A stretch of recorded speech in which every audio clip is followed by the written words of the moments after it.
You're watching Education for Health Professional Regulators of Ontario, colleges under the Regulated Health Professions Act. Richard Steinica is a senior partner of Steinica Mikura LeBlanc, and he practices exclusively in the area of professional regulation. Richard is a noted author of the Complete Guide to the Regulated Health Professions Act, which, because of its comprehensive nature, has been cited by courts and tribunals, even in cases dealing with non-health professions. Marshall Molesky is the past president of the Federation of Health Regulatory Colleges of Ontario, and he serves as Chief Executive Officer and Registrar of the Ontario College of Pharmacists. Join Marshall and Richard now as Marshall poses a number of important questions on behalf of those of us who want to know more about regulating healthcare practitioners in Ontario. Would you agree that making regulations, bylaws, and standards of practice is a crucial function of the Council of College? Absolutely, Marshall. The regulations, bylaws, and standards that are developed by Council are relied upon by practitioners in their day-to-day practice, by public members, by the public to know what to expect of practitioners, by staff as they administer the legislation. So it's absolutely essential that it be done well. And once you have, given away something, it's very hard to take it back. So if you were to say, we're no longer going to view this activity, like getting a benefit from a supplier to your patients, as a conflict of interest, it's very hard to take that back. What tips can you offer to council members when making a regulation, bylaw, or standard of practice?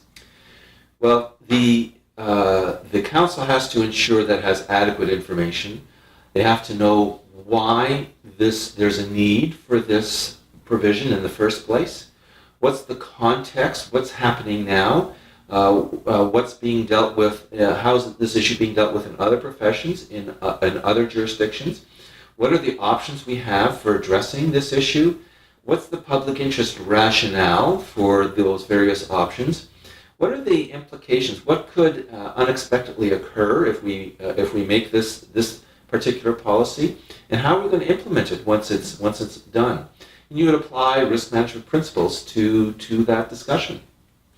Another thing that you would want to do is you want to review the materials in advance. You want to consider it a few times.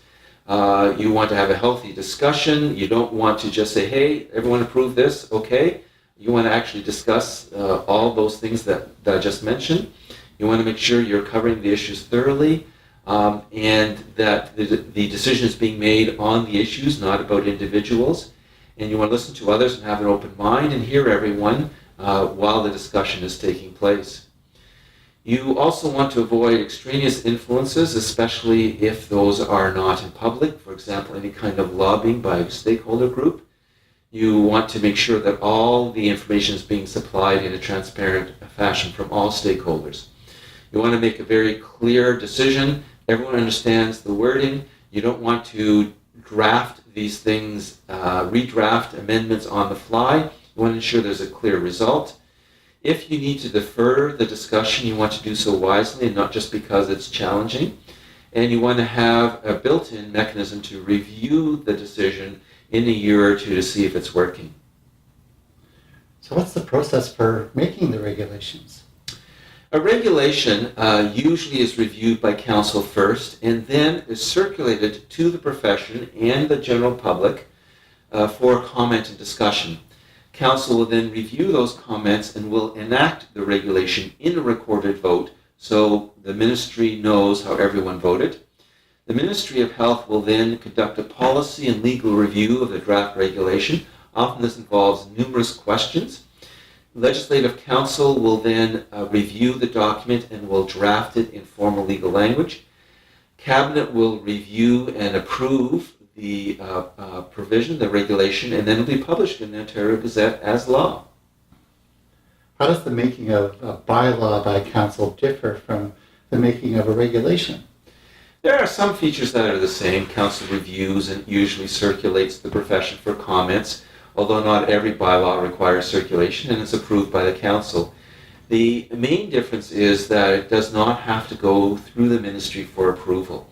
It is in effect as soon as you publish it to the profession after having been passed by council. So that's the main difference. Are there any formal rules for making a standard of practice or other types of policies? No, there isn't. There's no set process.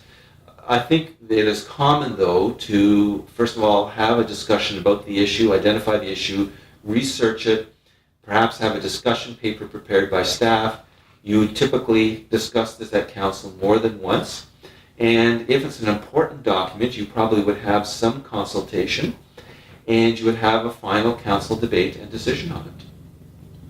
Almost by definition, a regulation, a bylaw, standard of practice involve competing considerations. How can a council member appropriately balance those considerations? I think the best way to do that is to ask yourself a number of questions as you're debating the issue. What would your thoughtful patient or client say about this?